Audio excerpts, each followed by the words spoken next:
नमस्कार। आज हम इस श्रृंखला की अंतिम कहानी लाए हैं, मदालसा की कहानी, जो मार्कंडेय पुराण में मिलती है। एक बहुत ही दिलचस्प कहानी है, तो चलिए शुरू करते हैं।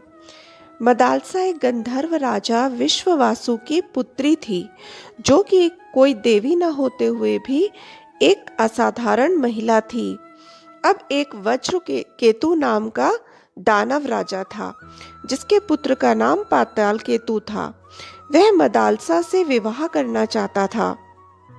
अब क्योंकि वह एक दानव प्रकृति का था, तो मदालसा ने विवाह से इनकार कर दिया। अब पाताल केतु उसे महल से उठाकर पाताल लोक ले आया और कारागार में बंद कर दिया। वज्रकेतु के काम भी ना राक्षसों जैसे ही थे।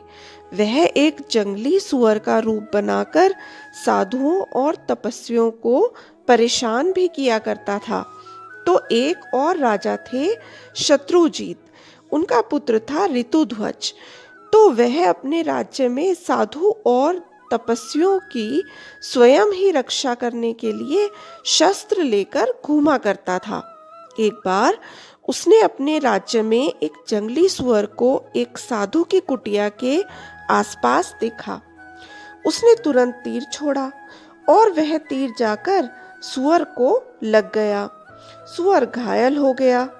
अचानक से एक तूफान का बवंडर सा बना और पाताल केतु उसके अंदर गायब हो जाता है।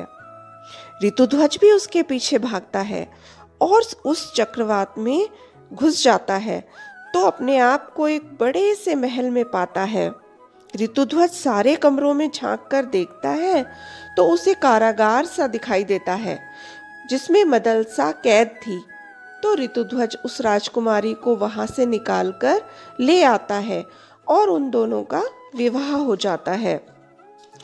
अब उनकी जीवन नैया आगे बढ़ने लगी। तो मदालसा के 4 पुत्र हुए, विक्रांत, सुबाहु, शत्रुमर्दना। ये पहले 3 बेटों के नाम रखे गए। अब मदालसा के साथ जीवन में पहले ही इतनी घटनाएं घट चुकी थी कि वो संसार और इस मानव जीवन को मिथ्या मानकर आत्मा को ही सच मानने लगी थी।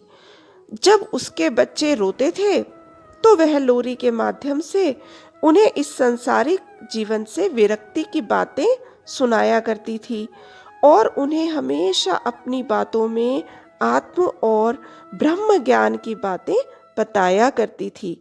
अब बच्चे जब बड़े होने लगे, तो उनके स्वभाव में भी माँ की बातों का गहरा प्रभाव देखने को मिलता था। वे मोह माया से परे दिखाई पड़ने लगे। अब राजा को अपने राजपाट की चिंता होने लगी, तो उन्होंने अपनी रानी मदालसा को आग्रह किया कि जो हमारी अगली संतान होगी, उससे तुम यह सन्यास का पाठ न पढ़ाकर राजा के गुण सिखाओगी।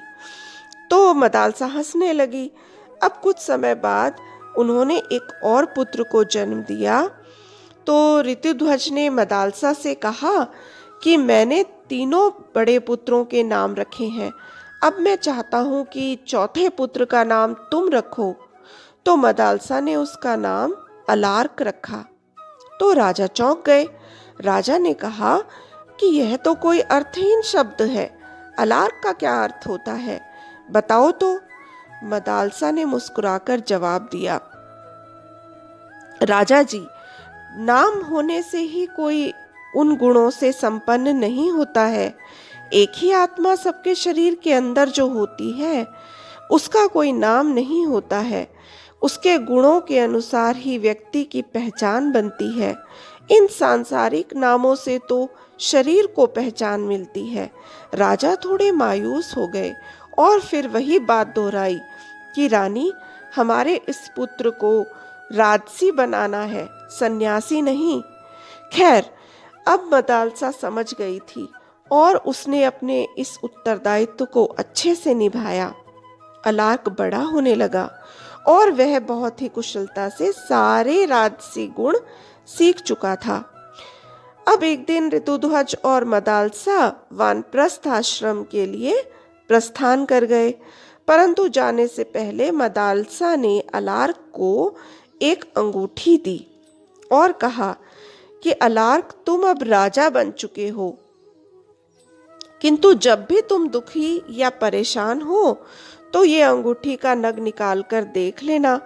तो कई सालों तक अलार्क बहुत अच्छे तरीके से राज्य चलाता है और अपने राज्य के काम के अलावा उसे कुछ और याद ही नहीं रहता था। तो जो उसका तीसरे नंबर का भाई था सुबाहु, वो सुनता है कि काशी का कोई राजा है अलार्क, जो कि दिन रात अपने राज्य को आगे बढ़ाने के लिए युद्ध करता रहता है और उसके राज्य में कोई भी कमी नहीं है।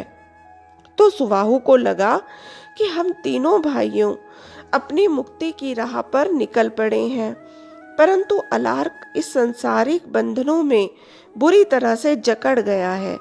तो उसने एक पड़ोसी राज्य के राजा के साथ मिलकर अपने भाई यानी अलार्क के राज्य पर आक्रमण कर दिया और अलार्क को युद्ध में हरा दिया। अब अलार्क को याद आता है कि माँ ने उसे एक अंगूठी दी थी, तो वो उस दिन बहुत दुखी था।